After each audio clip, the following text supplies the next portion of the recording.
Ya bitaqwallah faqad fazal muttaqun. Muslimin dan muslimat, mudah-mudahan dirahmati Allah Subhanahu wa taala. Di dalam sebuah hadis an Jabir bin Abdullah radhiyallahu anhu qala syahidtu ma'a Rasulillah sallallahu alaihi wasallam as-salata yawm al-'id فبدأ بالصلاة قبل الخطبة بغير أذان ولا إقامة ثم قام متوكئا على بلال فأمر بتقوى الله وحث على طاعته ووعظ الناس وذكرهم ثم مضى أتى النساء فوعظهن وذكرهن فقال رسول الله صلى الله عليه وسلم تصدقن فإن أكثر فقامت امرأة من سقط النساء صفعاء الخدين فقالت لما يا رسول الله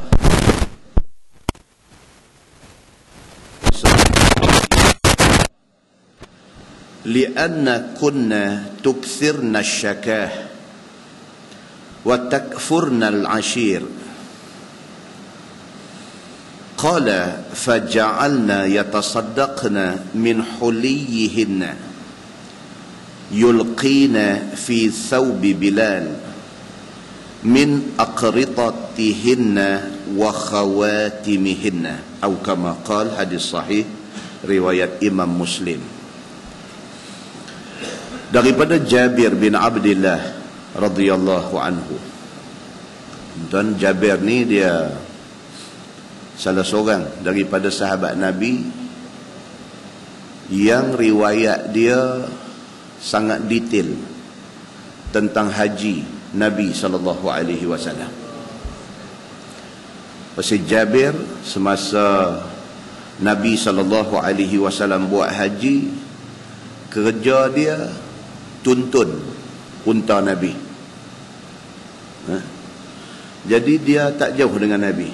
Sepanjang perjalanan daripada Nabi keluar daripada Madinah nak pergi ke Mekah untuk buat haji, dia duk tuntun unta. Jadi hampir semua benda yang dibuat oleh Nabi SAW sepanjang perjalanan haji itu dia ada catatan. Daripada Jabir bin Abdullah radhiyallahu anhu, kata dia, syahidtu ma'a Rasulillah sallallahu alaihi wasallam as-salata yawm al-'id. Dia kata ini satu pengalaman. Dia mengikuti Nabi SAW sembahyang raya. Ni yang istimewa sahabat Nabi ni, setiap benda, setiap kejadian, setiap apa yang berlaku mereka rekod, mereka catat.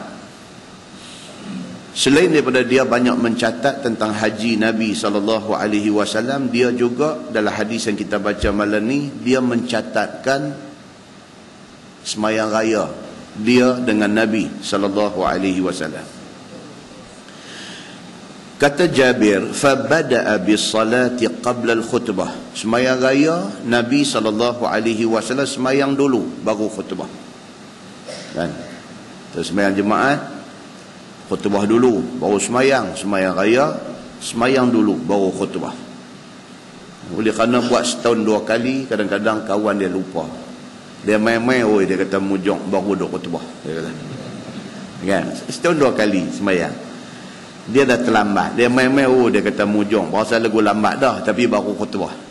Tengok habis-habis khutbah, orang berkat salam balik. Baru teringat. Sembahyang raya, orang sembahyang dulu. Maka Jabir bin Abdullah, dia cerita. Dia kata, aku sembahyang raya bersama dengan Nabi SAW. Fabada'a bis-salati qabla al-khutbah. Nabi sembahyang dulu 2 rakaat, lepas tu baru khutbah. Bighairi azan wala iqamah. Dan sembahyang raya ini ialah sembahyang yang tidak ada azan, tidak ada iqamah.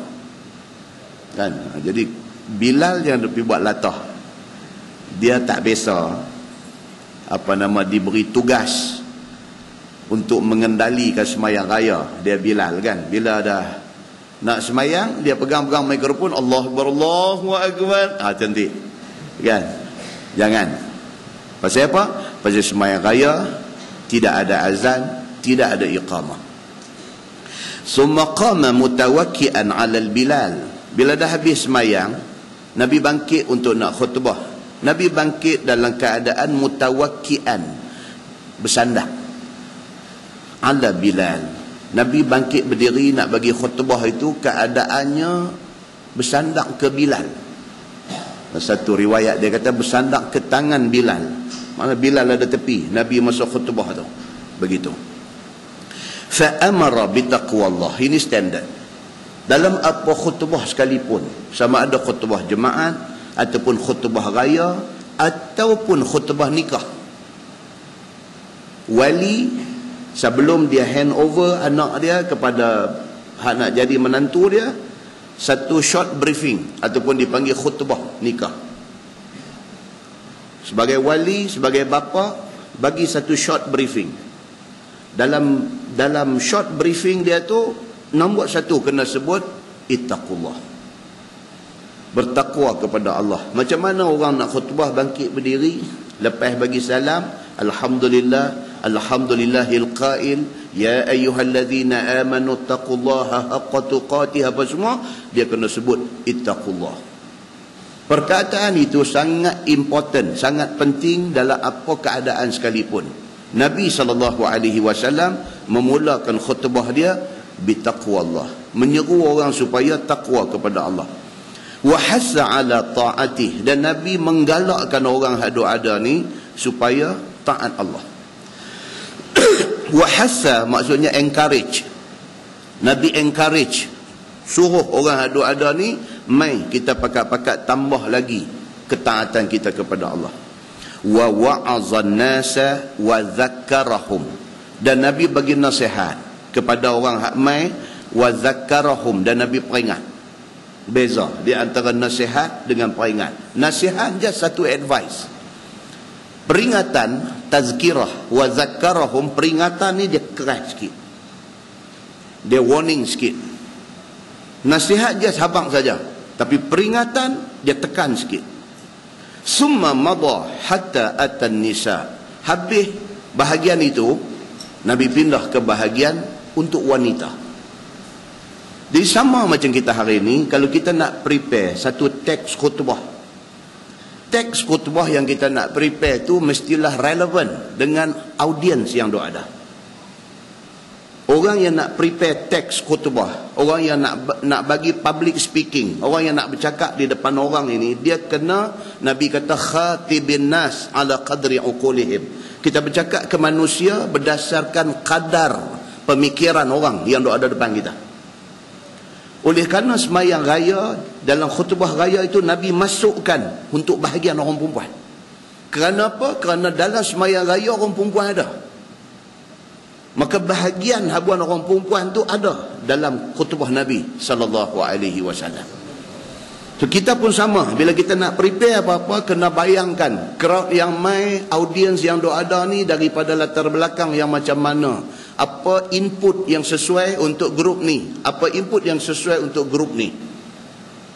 Jangan sampai nampak kita ni bodoh sangat pada mata orang, jangan nampak kita ni tinggi sangat sampai orang dengar tak boleh nak touch ceiling. Tak mahu. Kita bagi agak semua orang dapat bahagian masing-masing. Bijaknya Nabi SAW ini, dia sampai macam tu. Maka itu sebab Nabi SAW dalam tiap-tiap ucapan dia, dalam tiap-tiap khutbah dia, di dalam tiap-tiap benda yang dia bercakap kepada orang ni, menjadi bahan bercakap orang sepanjang minggu.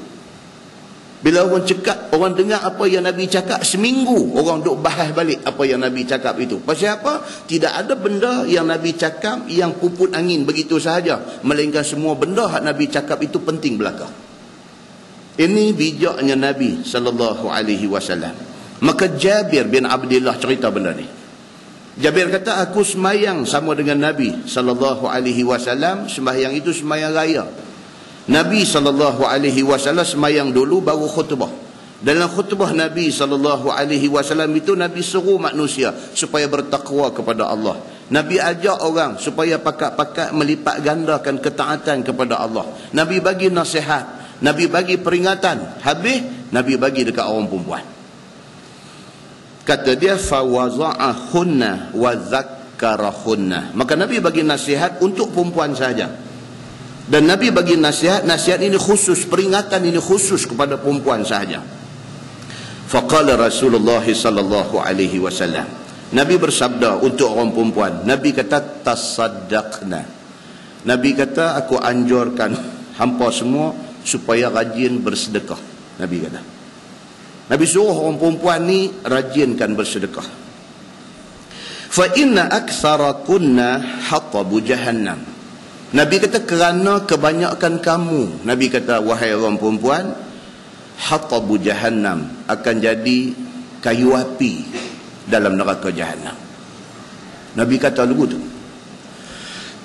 Nabi kata kebanyakan orang perempuan esok dia akan jadi hatab. Tuan-tuan, kita duk baca surah Al-Lahab kan, tabbat yada abi lahabin watab ma aghna anhu maluhu wa ma kasab sayasla naran zata lahab wa imra'atuhu hammalatal hatab. Ni perkataan ni, hammalatal hatab.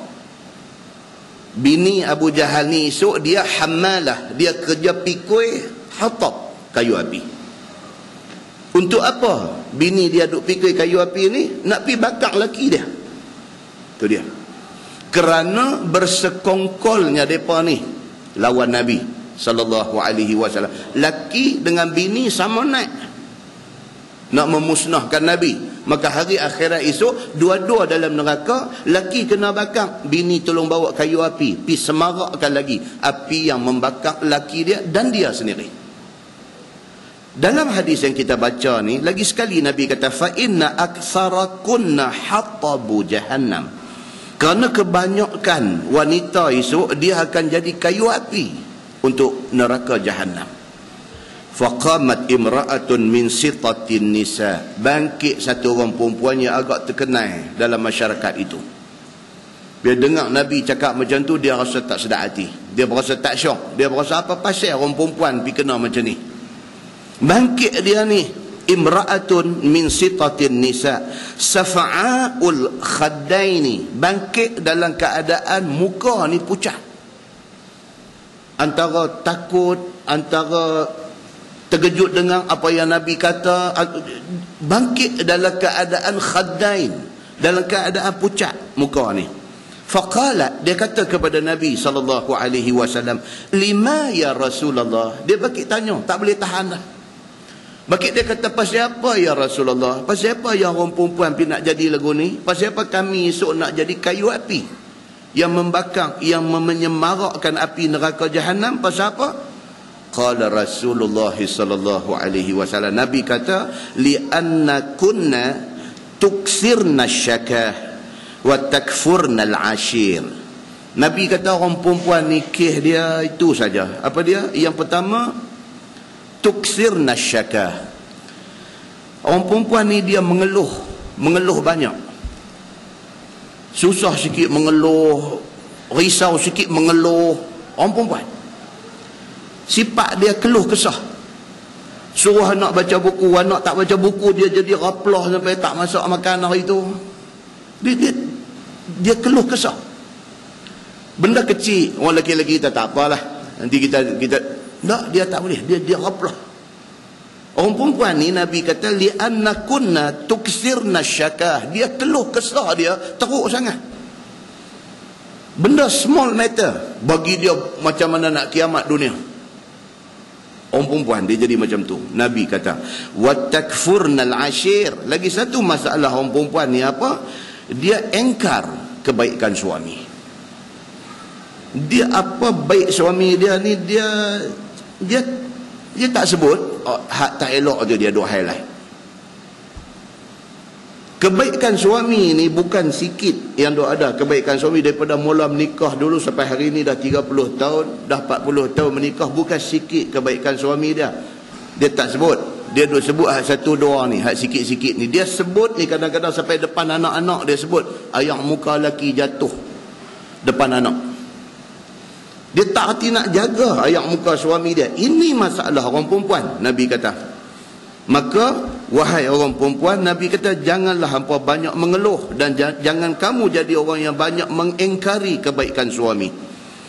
Qala, kata Jabir yang riwayat hadis ni, faja'alna yatasaddaqna min huliyihinna yulqina fi sawbi Bilal min aqratatihinna wa khawatimihinna. Bila Nabi kata macam tu, orang perempuan dengar apa yang Nabi kata ni, apa yang ada, kalung yang duk ada, rantai duk ada, mereka buka bagi. Khawatim, cincin hak duk ada, cincin meh cabut bagi. Pasal apa? Pasal Nabi kata hampa banyak buat kesalahan yang disebutkan tadi, untuk nak menebus kesalahan itu banyakkan bersedekah. Bila mereka dengar Nabi SAW bagi tahu, mereka sendiri tahu memang betul. Hak duk mengeluh, hak duk beletiang anak-anak ni orang perempuan. Laki-laki dia tak beletiang, habis sangat dia lepas penampak sebiji aja. Tak cakap banyak.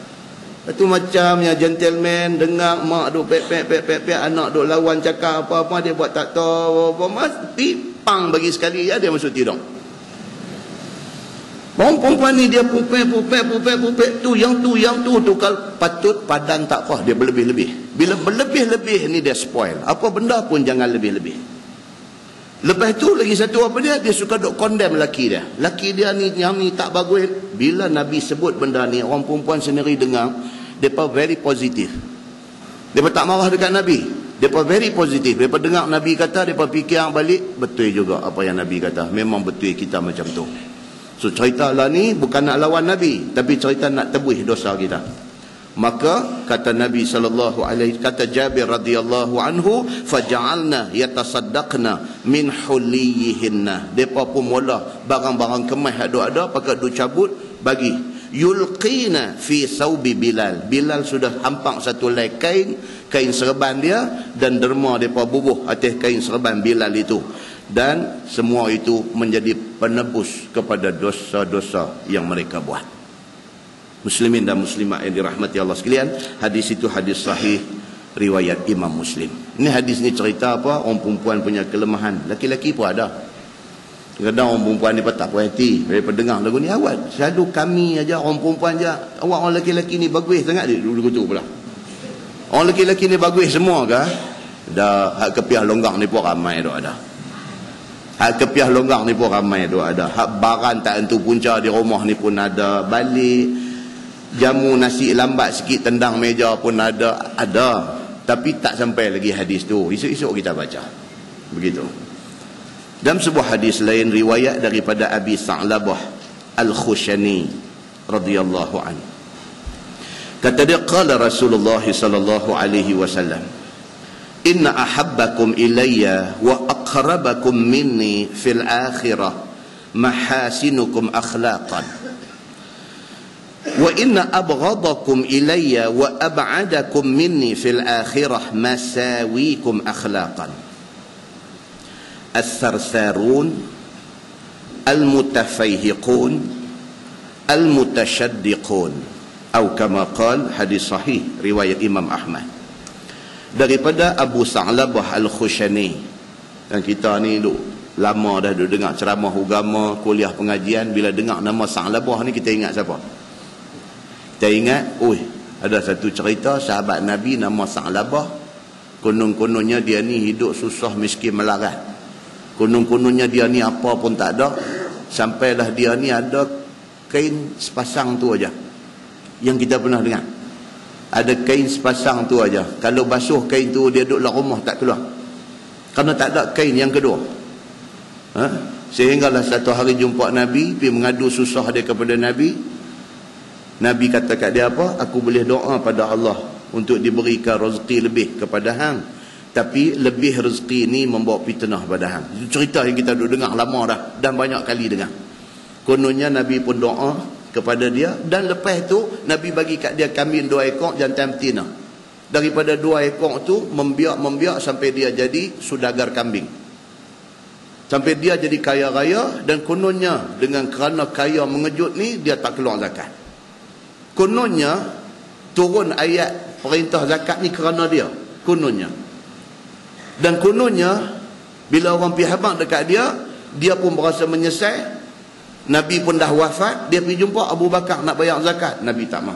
Sayyidina Abu Bakar tak mau. Pasal apa? Abu Bakar kata Nabi pun tak mau terima zakat hang, siapa aku nak terima? Tu cerita yang kita dengar. Mati Abu Bakar, macam tu juga dia pergi jumpa Umar nak bagi zakat dia. Umar kata siapalah aku berbanding dengan Abu Bakar. Kalau Abu Bakar tak mau terima zakat hang, siapa aku nak terima? Mati Sayyidina Umar. Naik Sayyidina Osman. Zaman Sayyidina Osman dia pergi jumpa, minta lagi nak bayar zakat. Osman kata no. Tak nampak jalan. Pasal apa? Abu Bakar, Umar tak terima zakat hang, macam mana aku nak terima? Dan kononnya Sa'labah ni akhirnya mati dalam kesengsaraan. Cerita tu kita dengar tak tahu berapa kali daripada berapa ramai ustaz, dan kita cukup ingat cerita tu. Tiba-tiba hari ini bila siasat-siasat, semok-semok, tak ada satu hadis pun cerita tentang benda ni.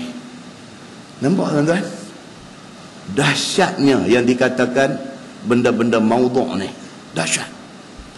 Bahkan lebih menakutkan bila cek nama sahabat ni, sahabat yang bernama Sa'labah ni ahli perang Badar. Allahu Akbar.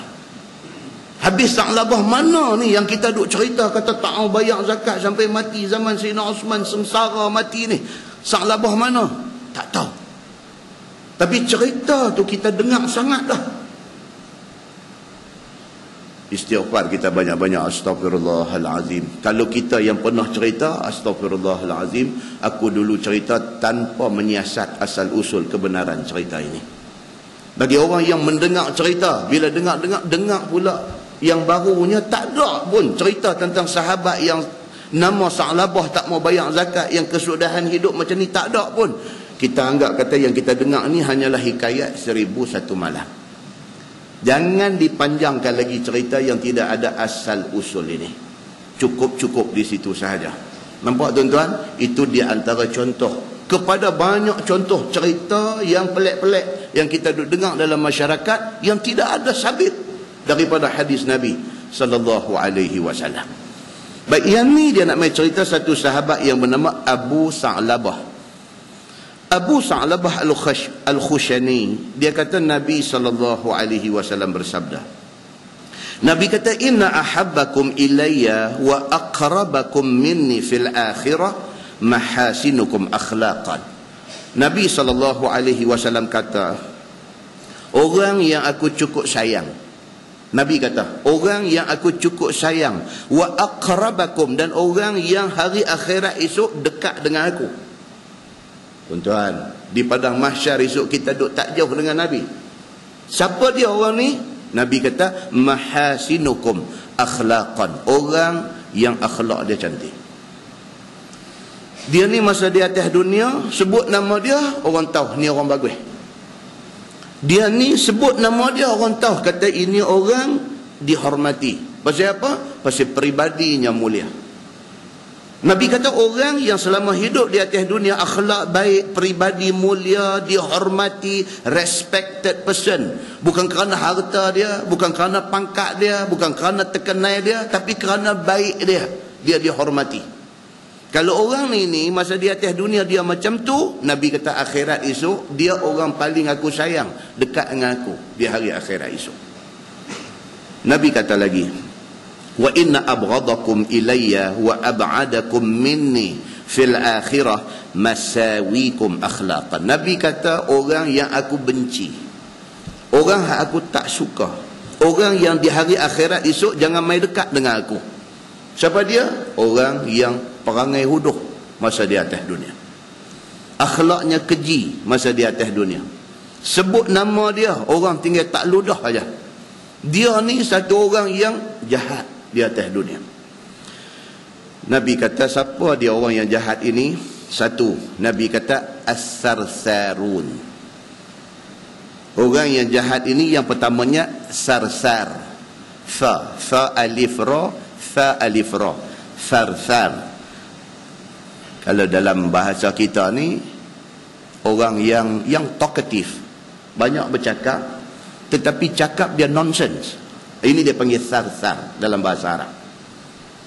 Dia ni sarsarun di kalangan orang-orang yang jenis tu, cakap banyak tapi tak ada isi. Satu orang yang bercakap tapi kosong, suara dia di mana-mana, dengar suara dia, tapi tak ada satu manfaat boleh ambil daripada cakap-cakap dia. Ini orang Nabi benci, jauh dengan Nabi di hari akhirat. Yang kedua, mutafaihiqun. Golongan kedua yang Nabi benci dan di hari akhirat esok jauh daripada Nabi, mutafaihiqun, iaitu orang yang bila bercakap suka penat suara bagi orang tengok dia. Kalau di rumah kenduri tu dengar suara tu suara dia, dia saja dia raise up dia punya suara nak attract perhatian orang mai kat dia. Tak apa-apa. Nabi tak suka orang ini, dan Nabi kata aku tak mau dekat dengan dia di hari akhirat esok. Yang ketiga, wal mutasyaddiqun. Syidqun dalam bahasa Arab ni kita ni dia panggil syidqun. Jaw. Apa? Rahang. Syidqun. Mutasyaddiqun maksudnya orang yang apabila bercakap ni mulut luas. Lebih kurang tiga perkataan tu lebih kurang nak abang kata kaki gelembong. Itu dalam bahasa mudah faham kita ni, kaki gelembong.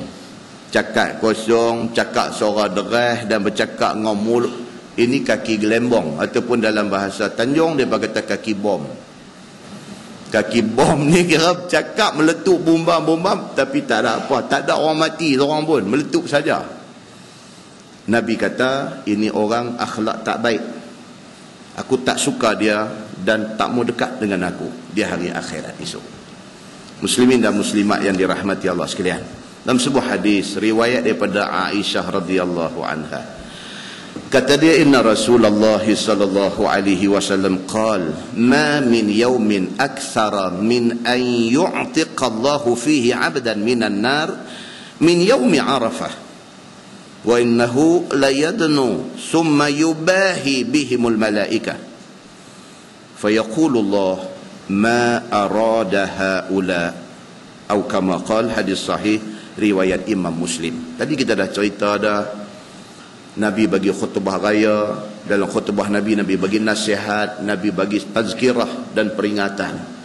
Nabi fokus khusus untuk orang perempuan. Nabi pesan orang perempuan hampa jaga baik-baik, banyakkan bersedekah. Pasal apa? Pasal hampa ni ada banyak masalah, tak kena gaya hampa jadi kayu api dalam neraka. Masalah hampa apa dia? Masalah hampa yang pertama sekali, hampa ni dengan suami ni tak elok, tak tahu nak bersyukur, tak tahu nak terima kasih kepada suami. Bahkan hampa ni suka sangat mengeluh atas benda-benda yang kecil. Cerita macam tu, mai pula dia cerita jangan jadi orang yang disebut oleh Nabi sebagai 3 golongan tadi. Apa dia golongan yang 3 yang Nabi kata aku tak suka dia dan dia di hari akhirat esok jangan duk mai dekat dengan aku? Orang yang kaki gelembong. Mai pula hadis ni dia nak beritahu dekat kita macam mana cara kita nak tebus dosa-dosa kita. Kalaulah kita ni isteri yang macam Nabi sebut tadi, kita berdosa dengan Tuhan, nak tebus macam mana?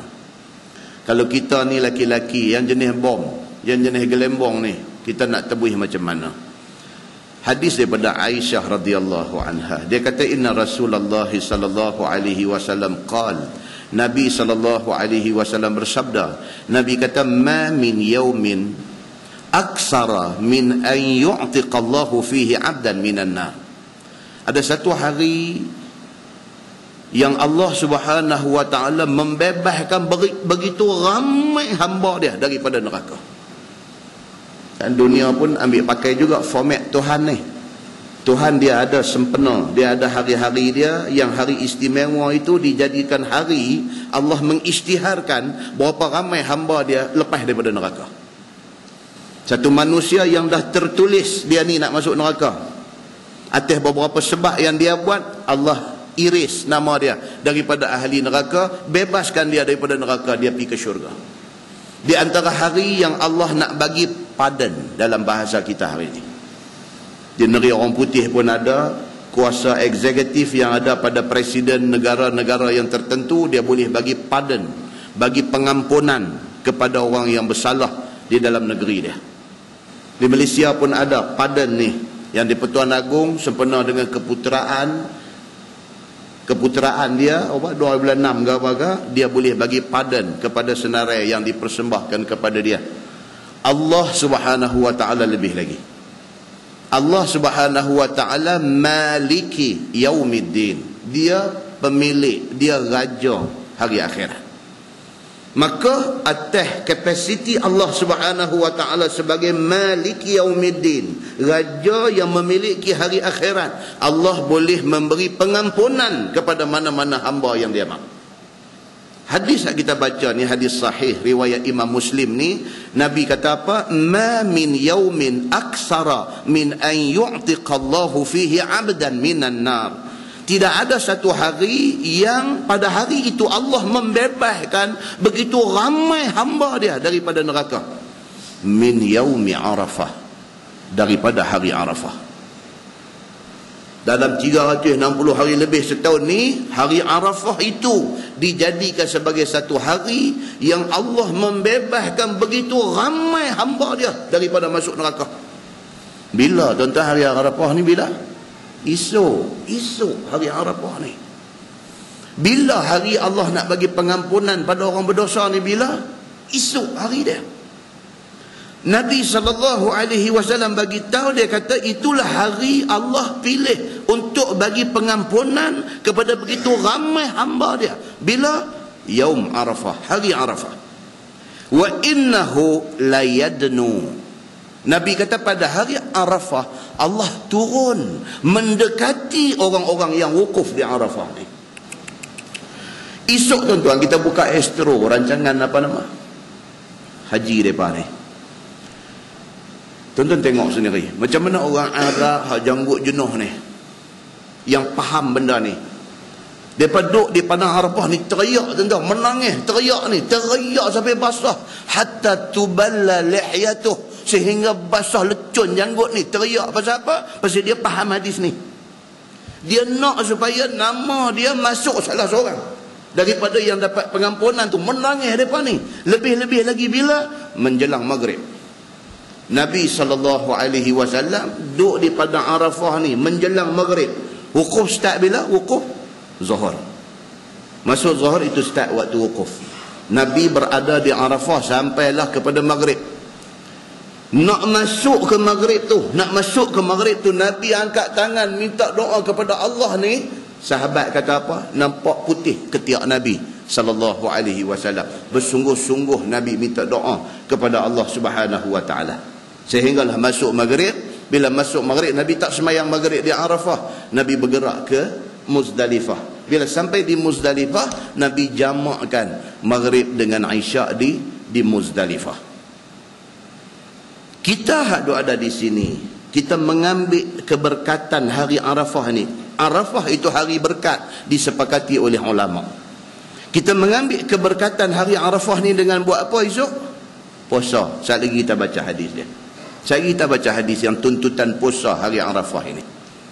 Nak ceritanya, Nabi SAW kata apa? Hari Arafah adalah hari yang Allah pilih untuk dijadikan satu hari istimewa, di mana pada hari itu Allah tidak pernah mengampunkan begitu ramai hamba dia daripada masuk neraka, keluar neraka ke syurga. Hari itulah hari yang paling ramai Allah bagi pengampunan. Bahkan wa innahu layadnu, bahkan Allah turun mendekati orang yang berada di Arafah ni. Summa yubahi bihim al malaikah, Allah berbangga di depan malaikat semua. Ni hamba aku, 3 juta orang, 4 juta orang bersabar menunggu giliran untuk nak mai buat haji, berada di sini semata-mata apa dia? Mengharapkan keredaan aku. Ada apa tuan-tuan? Pergi Mekah buat haji ni ada apa? Pergi sana satu lembah gondol. Yang kata Mekah ni bukan ada apa pun. Satu lembah gondol, pokok pun tak ada. Yang ada bukit batu pejai. Yang ada di sana Kaabah. Semata-mata pasal Quran kata wa'adzin fin nasi bil hajj ya'tuka rijalan wa ala kulli dhamir ya'tina min kulli fajjin amiq. Pasal itu aja. Tuhan kata dalam Quran wa'adzin fin nas, seru manusia bil hajj, suruh buat haji. Ya'tuka rijalan, depa akan mai untuk buat haji di Mekah ni rijalan, walaupun terpaksa jalan kaki. Geng-geng yang duduk dekat border-border Saudi ni mai pukul kaki aja, jalan kaki aja. Bukan dapat duit pun, habis duit lagi. Bukan dapat apa pun, habis tenaga lagi. Tapi dia mai juga. Pasal apa? Pasal seruan itu dibuat oleh Allah Subhanahu wa taala. Wa ala kulli dhamir, Tuhan kata, dan ada yang nak pergi Mekah ni naik unta dhamir, unta yang asai gemuk jadi kurus kerana jauh perjalanan. Manusia pi semata-mata kerana panggilan Allah Subhanahu wa taala. Sampai di sana bukan ada apa pun. Dengan hari ini duduk hotel jauh, berjalan kaki setengah jam nak sampai ke Masjidil Haram. Semata-mata nak semayang, ada time nak tawaf sunat. Itu saja. Itu saja aktiviti di Mekah. Lain tidak ada. Tapi manusia yang pi nak pi lagi.